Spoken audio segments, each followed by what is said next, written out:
By December 1944, Nazi Germany's position on the Western Front was deteriorating rapidly. Allied forces had liberated France and were pushing steadily toward the German border, while the Soviet Union continued its relentless advance in the east. Adolf Hitler, facing the near-certain collapse of the Third Reich, devised one final desperate gamble to change the course of the war.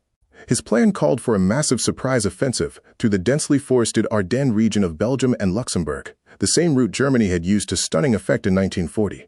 Hitler's goal was audacious: split the American and British armies, recapture the vital port of Antwerp, and force the Western Allies into a negotiated peace. This would allow Germany to then throw its full weight against the Soviets in the east. Many of Hitler's own generals believed the plan was unrealistic given Germany's dwindling resources, but Hitler overruled their objections.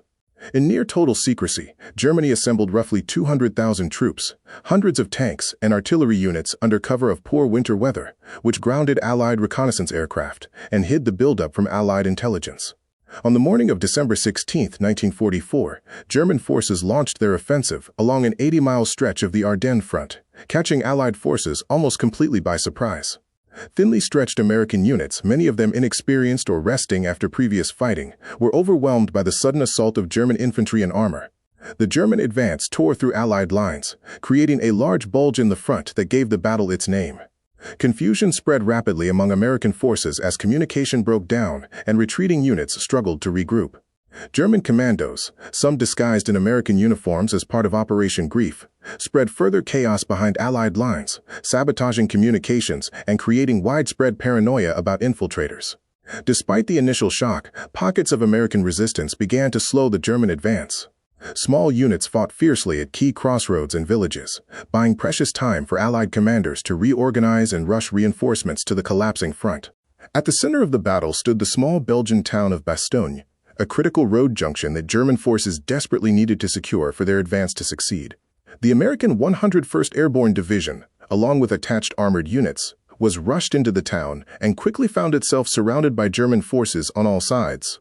Cut off from resupply, low on ammunition, food, and medical supplies, the defenders of Bastogne endured brutal conditions in the freezing winter cold. When German forces demanded the surrender of the besieged American garrison, Acting Commander General Anthony McAuliffe famously responded with a single word: nuts. The defenders held their ground through days of relentless German attacks. The siege became a symbol of American determination under impossible circumstances. On December 26th, General George Patton's Third Army, in a remarkable feat of rapid maneuver, broke through German lines and relieved the besieged town, turning the tide of the battle in that sector.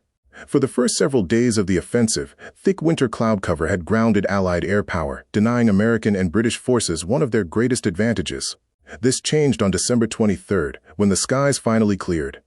Allied fighter bombers and transport planes filled the air almost immediately, striking German columns, tanks, and supply lines, while also dropping desperately needed supplies to the surrounded defenders of Bastogne. The return of Allied air superiority proved devastating for the German offensive. Fuel-starved panzer divisions, already struggling with logistics in the harsh winter terrain, found themselves increasingly vulnerable to air attack. Many German vehicles were destroyed or abandoned not from combat losses, but simply because they ran out of fuel, a problem that had plagued German planners from the very start of the operation. By early January 1945, with their advance stalled and their forces increasingly exposed, German commanders recognized that the offensive had failed to achieve its objectives.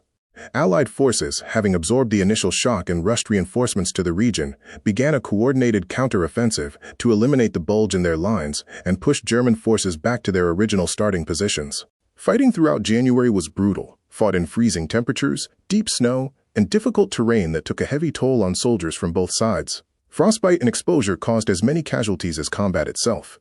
Despite the harsh conditions, Allied forces steadily reclaimed lost ground, grinding down what remained of Germany's offensive capability.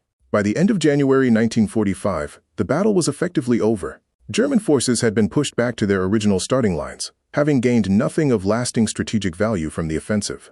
The Battle of the Bulge stands as one of the largest and bloodiest battles fought by the United States Army during the Second World War, with American casualties numbering in the tens of thousands, including killed, wounded, and captured. German losses, while harder to calculate precisely, were similarly severe and included irreplaceable losses of tanks, aircraft, and experienced soldiers that Germany could not afford to lose at this stage of the war.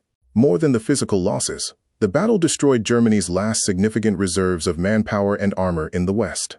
The gamble that Hitler had hoped would fracture the Allied coalition and force a negotiated peace instead accelerated Germany's collapse, leaving its western defenses critically weakened in the months that followed.